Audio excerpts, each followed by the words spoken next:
د ژوندون مزه مې نټه زړه مې خړ دی ته پوهیږې چې ښه پلور نیکه مې مړ دی د ژوندون مزه مې نشته زړه مې خړ دی ته پوهیږې چې ښه پلور نیکه مې مړ دی د هغه سړي مزې دي په دنیا کې دومره لږ ډېر چې د چا لستوڼی غوړ دی څوک راولي توغندي چې سار په ټولو دا یې نه کسي چې خوست دی که کونړ دی څوک راولي توغندي چې سار په ټولو دا یې نه کسي چې خوست دی که کونړ دی د پلو کسکی د ټولې که خړېږي ګلې ستا په ګټه وایمه چې کړ دی وچیناره ولې نه نڅي ګلونه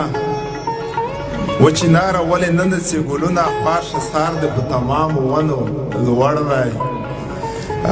البته چې نن لږ ښه یم یارانو نن مې کړی د دیدن په چیلم غوړ دی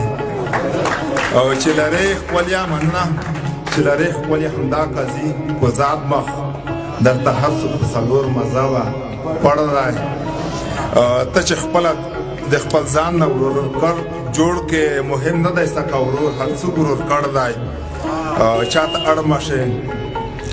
اړمه شي اړتیا ده ډېره بده جوهر ځکه دی غمجن چې تا ته اړ دی یو بل شعر دی چې غوړېدلی ښکلی حسن سوي چا خو وی چې د درو ټنشن ته ښه وي نو چې داسې دره وګوره جانانه ټول ټنشن لرو چې مغز مو سوړه وي په هغه ځای کې مننه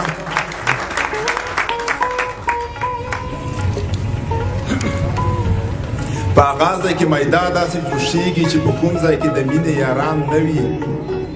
خلک هسې ځي ډاکټر عبدالوهاب ته روحاني تکلیف ته ښکلی مخ بویده وي خلک هسې ځي ډاکټر عبدالوهاب ته رواني تکلیف ته ښکلی مخ بویده وي د جوهر طبیبه لوس مې په زړه کېږده نه پوهېږم د زړه مې داسې ښه وي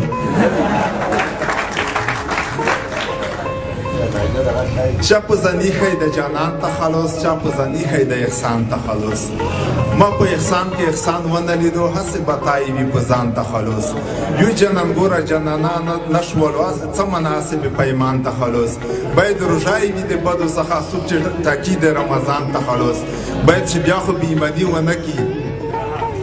باید چې بیا خو بېایماني ونه کړي که بیا ټکي هم د ایمان تخلص چې په هر څه کې د الله ارمان وي بیا مناسب دی د ارمان تخلص جوهره ځیږ چې دا رښتیا نه مني په هغه دا د ګلمرجان تخلص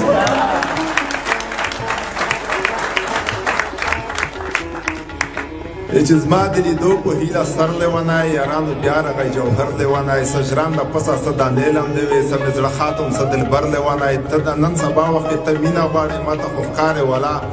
ستر لیونی چې د تربره د زه اوبه سړی وي په کور کې خوان کې وینم نر لیونی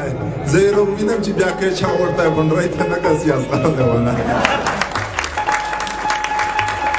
د ثواب په نیت چې رانه کړله مینه په دا فکر کې مې دا ګیره شوه سپینه د دنیا د دلګانو نه په خلاص وم زه چې واچوم نسوار د خپل کلبینه مدرسو او جوماتو ته یې کار کړی ولا زو ته وي د ډېرو نه وکمینه ولا ډېر خلک دې ښه کوي چې ښه دی جمهوریت ته زون کاندید که ګلبدینه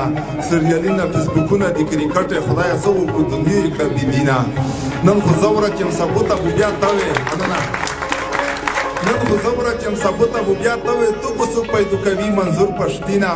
یوه لسیزه ورته غلی شه تکیا شه زون د هسې په شړی کړو فلسطینه چې خلکو سوال کوئ چې دا پردې مو وکړې دوستم خطې وایستلې د اشجینه هسې نه مننه هسې نه د سیاست ښکار شي جوهره لکه ښکار د سیاست شوه بغزمینه ما جوهر ته د په غوړه کې ځان راکړل څه به وایم چې زما یاره شیرینه